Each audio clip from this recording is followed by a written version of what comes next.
कल 25 नवंबर को भारत सरकार के गृह मंत्रालय ने कोविड के प्रसार रोकने के लिए नए निर्देश निर्गत किए हैं। राज्यों को नए निर्देश दिए गए हैं। वो निर्देश अब तक सबकी जानकारी में आ चुके हैं। उसमें राज्य सरकारों को अधिकृत किया गया है कि स्थिति को देखते हुए कुछ अतिरिक्त पाबंदियां भी लगाई जा सकती हैं।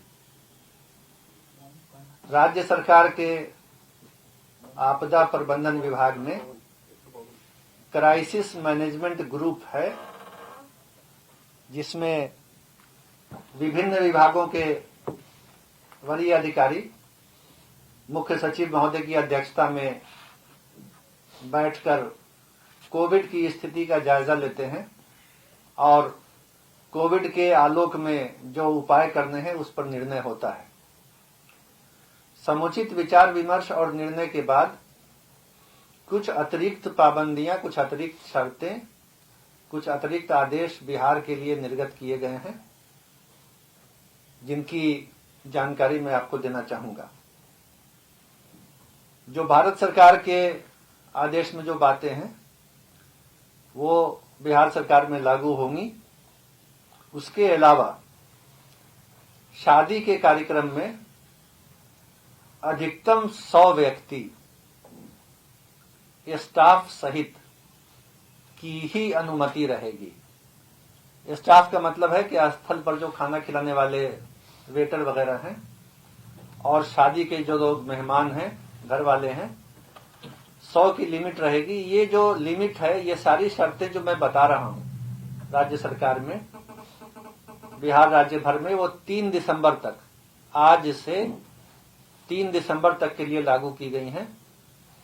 भारत सरकार का जो आदेश आया है वो 31 दिसंबर तक है।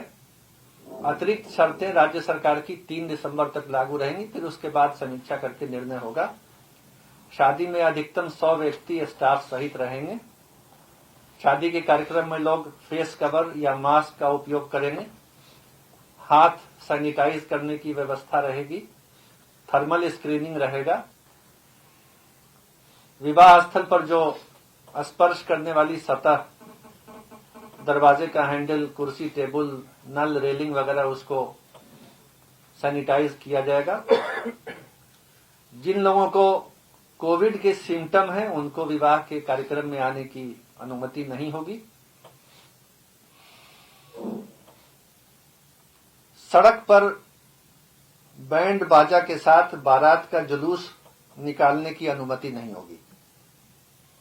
सड़क पर जुलूस की शक्ल में नाचते गाते हुए डीजे, बैंड बाजा, लाउड स्पीकर के साथ नहीं जा सकेंगे।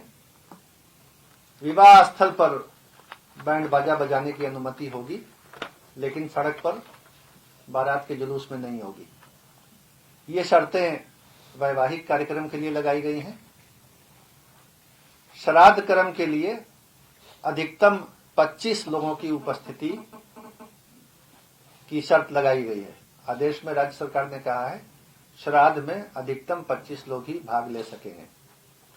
उसके अलावा एक विशेष अवसर है, कार्तिक पूर्णिमा के अवसर पर स्नान का कार्यक्रम। इसके बारे में निर्देश है कि जो जिला प्रशासन है वो नागरिकों के साथ, नागरिक संगठन, वार्ड पार्षद, पंचायत प्रतिनिधि आदि के साथ समन्वय स्थापित करेंगे और कोविड के संक्रमण से बचने के लिए जो दिशा निर्देश है उसके बारे में लोगों को बताएंगे। और ये भी बताएंगे कि भीड़ भाड़ की जगह या स्नान करते समय पानी में या हवा में संक्रमण फैलने का खतरा है, इसलिए लोगों को प्रेरित किया जाए, लोगों को समझाया जाए, लोगों को समझाया जाए, बताया जाए, एजुकेट किया जाए कि नदी घाट पर स्नान करके, भीड़ भाड़ करके स्नान करने से संक्रमण का खतरा है। लोग इस बारे में सावधान और सतर्क रहें। इस बात की जानकारी रहे कि भीड़ भाड़ वाले स्थान पर स्नान के मौके पर हवा के माध्यम से या पानी के माध्यम से बीमारी फैल सकती है। ये समाज को इसकी जानकारी दी जाए, अधिकारीगण, जिला प्रशासन देगा। साथ ही साथ कार्तिक पूर्णिमा के स्नान के दिन बहुत से लोग बसों में, भीड़ भाड़ वाली बसों में बैठ करके जाते हैं स्नान करने। उसके बारे में भी लोगों को जागरूक किया जाए, बताया जाए कि इसमें बीमारी फैल सकती है। बसों के द्वारा, भीड़ भाड़ वाली बसों की यात्रा में जो खतरे हैं लोगों को बताया जाए। और उसी तरह से कार्तिक पूर्णिमा स्नान में 60 वर्ष से अधिक उम्र के लोग घर में रहें। अन्य कुछ लोगों को भी परामर्श दिया जाए कि वो घर में रहें। जिन लोगों को घर में रहने का परामर्श दिया जाएगा उसमें 60 वर्ष से अधिक उम्र के व्यक्ति, गर्भवती महिलाएं, 10 वर्ष से कम के बच्चे, बुखार से ग्रस्त व्यक्ति और अन्य गंभीर बीमारियों से ग्रस्त व्यक्ति घर में ही रहें। कार्तिक पूर्णिमा स्थान के अवसर पर यह भी सलाह दी जाएगी। तो ये सब जो थी बातें, ये कार्तिक पूर्णिमा के बारे में थी। और अंतिम निर्णय जो हुआ है वो ये हुआ है, वो कार्यालयों के बारे में है, ऑफिसेज के बारे में, कि जहां जहां कोविड की केस पॉजिटिविटी रिपोर्ट 10% से अधिक है, इसमें पटना है, और उसके अलावा जो जिले हैं जहां केस पॉजिटिविटी रिपोर्ट ज्यादा बढ़ गई है, उन जिलों का नाम है बेगूसराय, जमुई, वैशाली, पश्चिम चंपारण और सारण। इनमें पिछले एक सप्ताह में केस पॉजिटिविटी रेट बढ़ी है। तो इन सारे जिलों में, जिनका मैंने अभी नाम लिया, एसेंशियल सर्विस वाले कार्यालय चलेंगे फुल स्ट्रेंथ पर, सब लोग आएंगे। और बाकी जो सरकारी कार्यालय हैं जो आवश्यक सेवाएं नहीं देते हैं और जो निजी कार्यालय हैं, उसमें जो कर्मी हैं वो किसी एक दिन 50% ही आएंगे।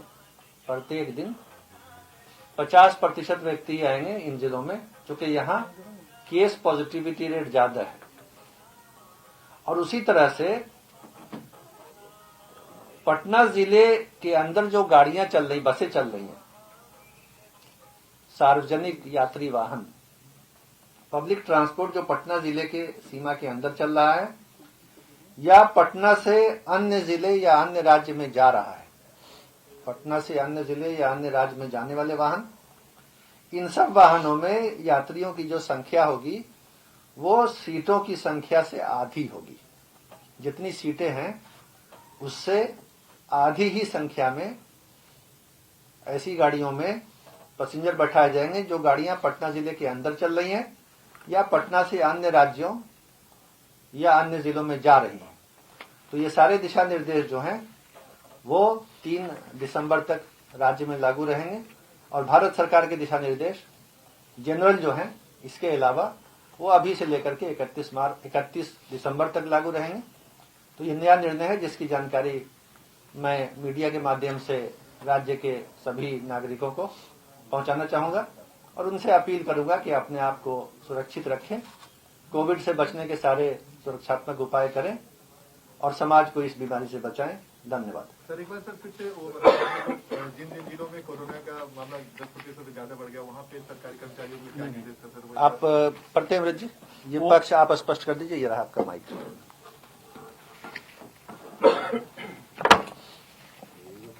गवर्नमेंट ऑफ इंडिया के जो गाइडलाइंस हैं उसमें ये बड़ा क्लियर कट है कि अगर एक सप्ताह में वैसे शहर, सिटीज जहां पर कोविड पॉजिटिविटी रेट 10% से अधिक है, तो उन शहरों में सरकारी कार्यालय, गवर्नमेंट ऑफिसेस, प्राइवेट ऑफिसेस को रेगुलेट करना चाहिए, स्टैगर्ड अप्रोच होना चाहिए। उसी क्रम में बिहार में पटना अकेला शहर है जहां पर कोविड पॉजिटिविटी रेट कंसिस्टेंटली 10% से ऊपर है। इसलिए पटना में जैसा कि अभी आपको बताया गया है, ये सभी सरकारी कार्यालय और प्राइवेट में जो की उपस्थिति 50% तक होगी, स्टैगर्ड अप्रोच। लेकिन इसके अलावा एक जो हम लोग समीक्षा कर रहे हैं ऑन अ डेली बेसिस, तो कुछ डिस्ट्रिक्ट्स हैं जहां पर हम लोग केस पॉजिटिविटी रेट नोटिस कर रहे हैं पिछले 3 दिन 4 दिन में थोड़ा बढ़ रहा है। Not at a normal speed. तो उसके आलोक में एज अ एडिक्वेट प्रिकॉशन यह व्यवस्था जो सरकारी कार्यालय और प्राइवेट वाली है, ये हम लोग उसमें भी एक्सटेंड कर रहे हैं। बेगूसराय, जमुई, वैशाली, पश्चिम चंपारण और सारण जिला, इन जिलों में जो वृद्धि हुई है, इट इज नॉट 10% और मोर, बट जो उनका नॉर्मल ट्रेंड है उससे थोड़ा हम लोग देख रहे हैं अधिक चल रहा है। तो ये व्यवस्था सरकारी कार्यालय 50%, प्राइवेट ऑफिस को हम लोगों ने एक्सटेंड किया है, जैसा कि सर ने अभी कहा है। फिर 1 सप्ताह के बाद समीक्षा होगी। सर, ये जांच कितना हो पा रहा है प्रतिदिन अगर बात करें पूरे बिहार में? तो ये ऑन एन एवरेज हम लोग की कोशिश है, आज ही नहीं हमेशा से 1 लाख के ऊपर का टेस्ट कंसिस्टेंटली हम लोग कर रहे हैं, और पिछले कुछ दिनों में जो स्थिति है उसको देखकर अग्रेसिव टेस्टिंग हम लोग करा रहे हैं। Thank you. धन्यवाद।